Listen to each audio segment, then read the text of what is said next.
Sri Lanka recently stopped the importation of chemical fertilizers. I created this video because I felt my farm's future is in danger. First, I will introduce myself. My name is Banu Kannangal. I am 21 years old polytunnel farmer in Sri Lanka. I started my first crop after finished building my polytunnel on 1st of October 2020. My first crop was salad cucumber plantation.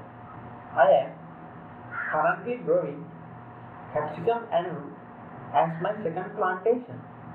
First, I wanted to do my plantation purely organically. So, I searched for the techniques of organic farming currently being used in the industry. So, I came across aquaponics and hydroponic farming techniques. In aquaponic technology, fish waste is used to supply the nutrition required to grow plants. So, when growing organic means depending on the waste of animals to grow your plants. In Sri Lanka, our traditional farmers use chicken and cow waste to supply nutrition to their plants. So, I ran numbers and I understood that I cannot do this kind of a bigger project organically because of the lack of money and the resources available. So, how can poor farmers in my country go organic? They have to think about more important things like how to sell their harvest or how to find money to supply their next meal. In Sri Lanka, we saw farmers are throwing their harvest away on many occasions because of not being able to sell their harvest and not using any post-harvest techniques for vegetables.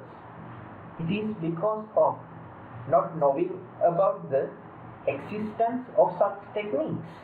I built the polytunnel on top of my house and started my first plantation. First, I fumigated the coconut coir substance using methyl sodium. It is a common chemical used to fumigate soil in US, but in Sri Lanka it is very hard to come across. So, I had to buy it from a farmer higher than the market price. I had to use this chemical to fumigate the substance because of larger quantity of substance I had to fumigate that. The alternative ways for fumigation are using sunlight and steam. These are not very effective and cannot use in larger quantities. So, when the chemicals are not available, how can we fumigate the substance for the next crop? I am using the drip irrigation technique to provide water and fertilizer to my plants. In this system, fertilizer is provided by mixing in the water. In this crop, I was supposed to use Albert solution fertilizer for my plants to get a higher yield. It is a water-soluble fertilizer that is used in hydroponic plantations. This is the most expensive fertilizer in Sri Lanka. I used this fertilizer till the plant came to the harvesting stage. I started this plantation targeting the export market. But at the time, exports were stopped and the main vegetable distribution center for the vegetables near me, the Paliagonda Manning Market, was closed. So, I had to sell my harvest to small vegetable shops near my farm for the fraction of market value. This is what happens to farmers in Sri Lanka. We grow with thousands of hope that this would be a success. But most of the time, farmers cannot even sell their harvest to a reasonable price. Here are some examples.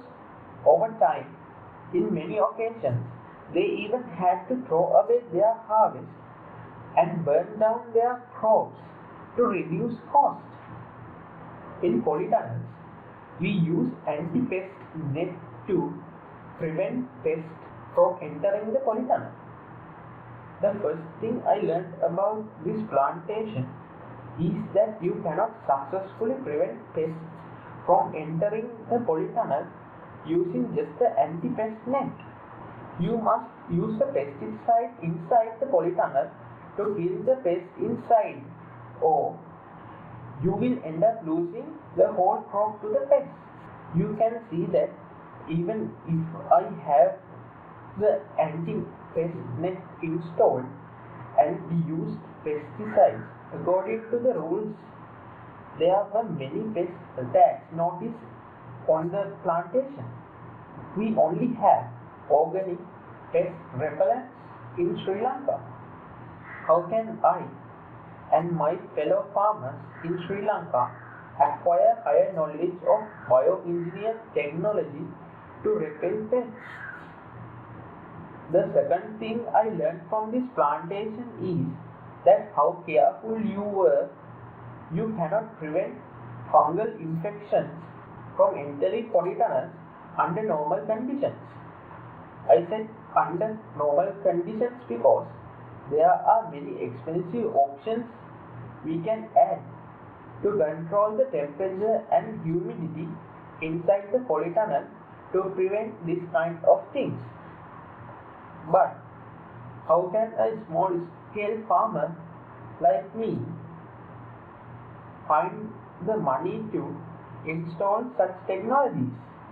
And the maintenance cost is higher also. Can we make a profit by spending that much money?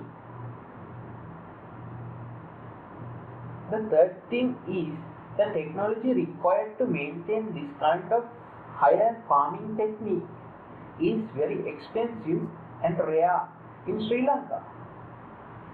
Some items required were not available in the local market. So, how can we grow crops organically in Sri Lanka? Comment your opinion. Please support me on Patreon. If you like this video, please give my video a like and share this video and subscribe to my YouTube channel for many more videos like this.